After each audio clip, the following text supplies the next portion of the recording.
shared there across the globe, Global Christian Friend, pastors, saints, churches, American government, and workers. We said there were no need for such a clarification as this one. I am Gabriel that stand in the presence of God, and am sent to speak unto thee and to show thee these glad tidings. Luke chapter 1, verse 19. Nor when the angel announced the arrival of the Savior to the earth. Luke chapter 1, verse 31. There was nothing of this great magnitude that Gabriel could have announced nor declared for Enoch to behold when he himself is walking directly with God. And when you walk directly with God, there's no need for an intercessor. Y'all hear that out there? Please understand that one. Jesus himself said, at that day, ye, even you, the believer, shall ask in my name, because you believe in the name of the only begotten Son of God. And I, Jesus, say not unto you that I, Jesus, will pray the Father. In other words, I will intercede the Father for you, the believer. John 16 and 26. Understand that. Enoch walked with God. God walked with the Father. And said, no man, which included Enoch, cometh.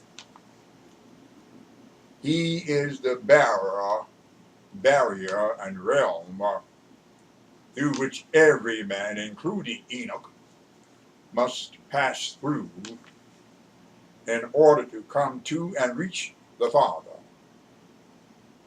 This realm is known as the sonship realm.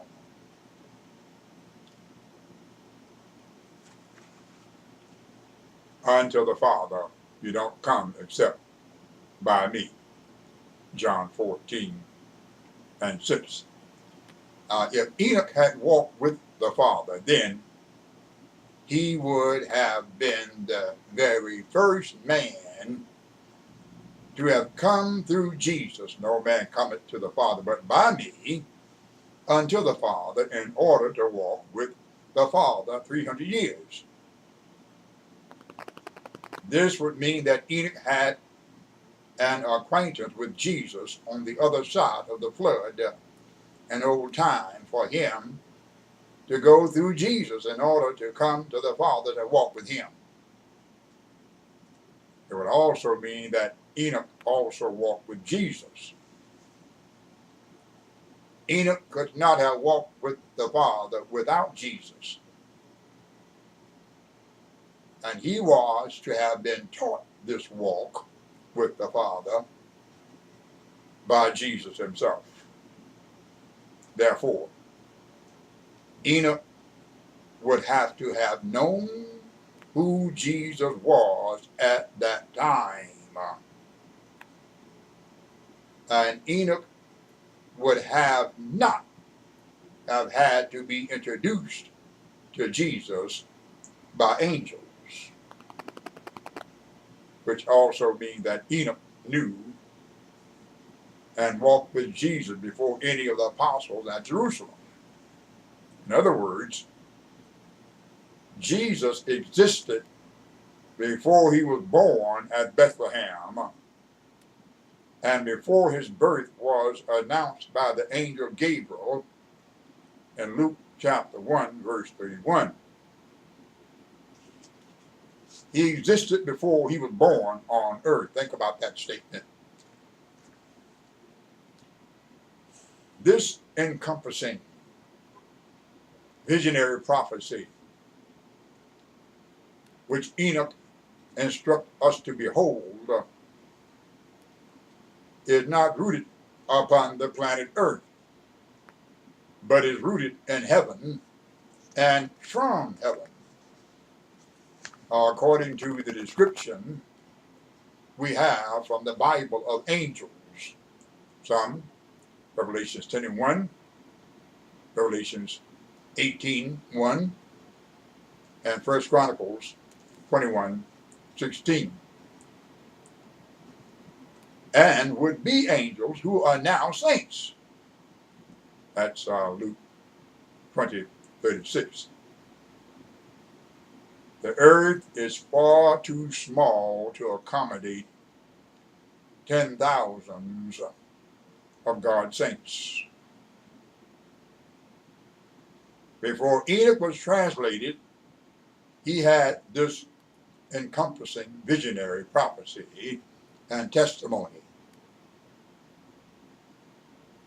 And though none of the prophets were translated like Enoch, they all had the spirit of prophecy, which is a testimony of Jesus Christ. Revelations 19:10,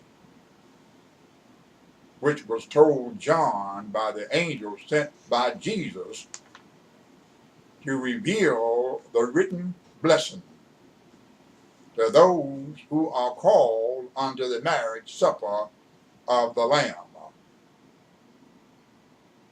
John on the Isle of Patmos spent less than 3 short years when he was given the great knowledge, visions, and revelations of the Apocrypha, where it was erected later a church on the site.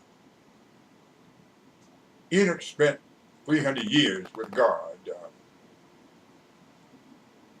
As there is the absence of knowledge of the 300-year walk of Enoch with God, there is the absence of more knowledge of Jesus in his 3-year walk upon earth. John 21:25.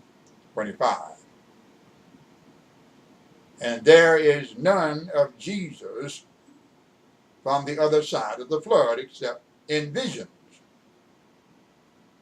We see how far back in time the great mercy of God is extended from this prophecy of Enoch. Behold, the Lord cometh. Now, will we be like those described by Jesus about a prophecy also written by Enoch? We'll take this point later on. God bless you, global Christian friends out there across the globe.